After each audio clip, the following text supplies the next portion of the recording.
Boa tarde. Esse vídeo é para pensarmos, meditarmos um pouco sobre ética.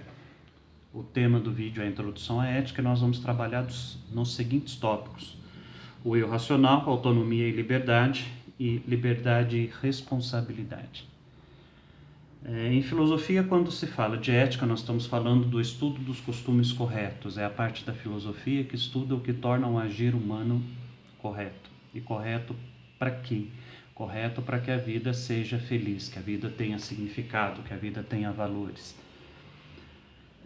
Esses três tópicos, o eu racional, autonomia e liberdade e responsabilidade, são tópicos que estão profundamente relacionados com o agir ético. Quando se fala de eu racional, nós estamos falando de identidade pessoal, a identidade humana. Você se percebe como pessoa, você pensa, você toma as próprias decisões. Quando você toma as próprias decisões, você é responsável por elas na medida da liberdade que você tem, né? E as suas decisões, elas precisam ser, para serem éticas, elas precisam ser racionais. O que é uma decisão racional? É uma decisão que tem motivos claros, lógicos, distintos para o agir. E nós somos capazes disso. Alguns vão dizer que nós somos os únicos seres da natureza capazes de ter esse agir ético, que nós temos essa capacidade de nos perceber de forma racional. Então, se você é uma pessoa, se você pensa, se você procura o bem, o primeiro item, então, de uma ação ética é o seu grau de autonomia e liberdade. Para que uma ação seja ética, ela precisa ter liberdade, ela precisa ser livre. Se a ação não é livre, ela não é ética. Se você tem que tomar uma ação com uma arma na cabeça, o que vai acontecer? Você não é responsável por isso, né? Você está sob pressão. Quanto menos liberdade você tem, menos ética vai ser a ação que você tomar. Então, ter autonomia e ter liberdade são essenciais para que uma ação seja ética, seja correta. O que é autonomia? Autonomia é a capacidade de governar o próprio corpo, de cuidar de si. E liberdade é o poder fazer escolhas. Quanto mais escolhas você pode fazer, mais liberdade você tem. O outro lado da moeda, das ações éticas, toda liberdade ela deve estar junto da responsabilidade. Na medida em que você é livre, você também é responsável pelas suas ações, pelo fato mesmo de que você não é obrigado a fazer a ação.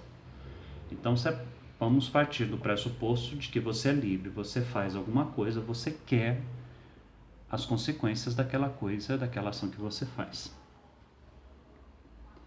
Então, com isso, nós temos a ideia geral, né, de introdução à ética. Nós temos um eu racional, nós temos uma capacidade de identidade e nós podemos pensar.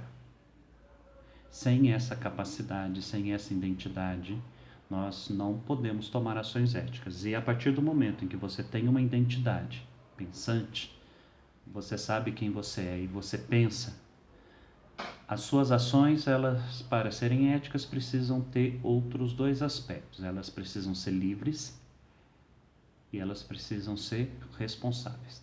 No grau em que você tiver racionalidade, liberdade e responsabilidade, você vai ter uma ação ética. Vamos ver um exemplo, para que isso fique mais claro na ação. Você quer pular de cima da caixa d'água da sua casa. Você mora no sobrado, a parte de cima, a sua caixa d'água fica lá a 5 metros de altura e você quer pular lá de cima. Vamos ver se isso é uma ação ética. Você tem autonomia? Tem. Se você não tiver com uma arma na cabeça te obrigando a pular de cima da caixa d'água, você tem autonomia e liberdade. Você tem responsabilidade? Aí já é questionável, porque você vai quebrar as pernas, tudo bem, isso é problema seu. Mas você tem garantia de que você não vai prejudicar outra pessoa? Agora, o seu eu racional aí está um pouco estranho. Por quê? Porque para que você vai pular de cima da caixa d'água? Qual que é o objetivo disso? Outra coisa importante, para isso vale para qualquer outra ação. A primeira item, o seu eu racional. Você tem liberdade para escolher o que você está fazendo. Você tem autonomia e você é responsável por aquilo que está fazendo. Se esses 3 itens estiverem presentes na sua ação, a sua ação é ética. Identidade, racionalidade, autonomia e liberdade e responsabilidade. E com isso nós terminamos essa aula de introdução à ética do 2º ano, 1º bimestre.